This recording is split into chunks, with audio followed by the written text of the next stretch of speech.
নমস্কাৰ, মই দিব্য গগৈ। এই ভিডিঅ'টোৰ মাধ্যমেৰে আপোনালোকে জানিব পাৰিব যে আমি ফৰচাৰ্জ ফৰটনত কেনেধৰণে স্লট আপগ্ৰেড কৰিব লাগে। ইয়াত টন কিপাৰত মোৰ ডলাৰ এভেইলেবল আছে, যিহেতু মই এতিয়া 8 নম্বৰ স্লটটো আপগ্ৰেড কৰিম। $276 ইয়াতে মজুত আছে। তো মিনিমাম 8 নম্বৰ স্লটটো আপগ্ৰেড কৰিবৰ কাৰণে 91 টন প্ৰয়োজন হয়। তো মই ডাইৰেক্টলি টেলিগ্ৰামত গৈছোঁ। টেলিগ্ৰামত যিটো ফৰটন অফিচিয়েল বট, ইয়াতে মই ক্লিক কৰিম। ক্লিক কৰাৰ লগে লগে মোৰ আই ডিটো অ'পেন হৈ যাব। আপোনালোকে দেখা পাইছে মোৰ আই ডিটো অ'পেন হৈ গৈছে।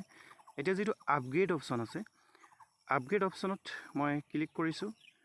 ইয়াত আহি গৈছে level 8 activate 470 ton. Activate 470 ton আপোনালোকে দেখা পাইছে। ইয়াত ক্লিক কৰাৰ লগে লগে ইয়াত ট্ৰানজেকশ্যন প্ৰিভিউ দেখা পাইছে আপোনালোকে। তলত লিখা আছে এক্টিভেট 491.905 টন। মই ইয়াতে এক্টিভ কৰি দিলোঁ। ক্লিক কৰি দিয়া মাত্ৰকেই অট'মেটিকলি টেলিগ্ৰামত আহি গৈছে, যিহেতু কানেক্ট কৰি থোৱা আছে। ইয়াত আপোনাৰ তলৰ যিটো কনফাৰ্ম চুৱাইপ ৰাইট, তলত দেখা পাইছে টোটেল $274 প্ৰয়োজন হয়। ৰাইট চাইডে চুৱাইপ কৰি দিব লাগে।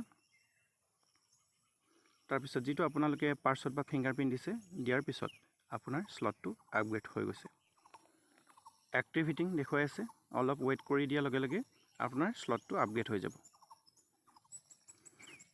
অ'কে, আপোনালোকে দেখা পাইছে যে 8 নম্বৰ স্লটটো অলৰেডি আপগ্ৰেড হৈ গৈছে। এই ধৰণে আপোনালোকে নিজা স্লট আপগ্ৰেড কৰিব পাৰিব, কিয়নো এই কনচেপ্টটোত তেতিয়াহে এটা ভাল আৰ্নিং কৰিব পাৰে যেতিয়া নেকি মেক্সিমাম স্লট লৈ আপোনালোকে বিজনেছ ষ্টাৰ্ট কৰে। গতিকে যিমান পাৰে আপোনালোকৰ সাধ্য অনুযায়ী স্লটসমূহ আপগ্ৰেড কৰক। ফৰচাৰ্জ ফৰটনৰ যোগেদি আপুনি এটা সুন্দৰ বেনিফিট ইনকাম লাভ কৰিবলৈ সক্ষম হ'ব এই প্ৰজেক্টটোৰ মাধ্যমেৰে। ধন্যবাদ।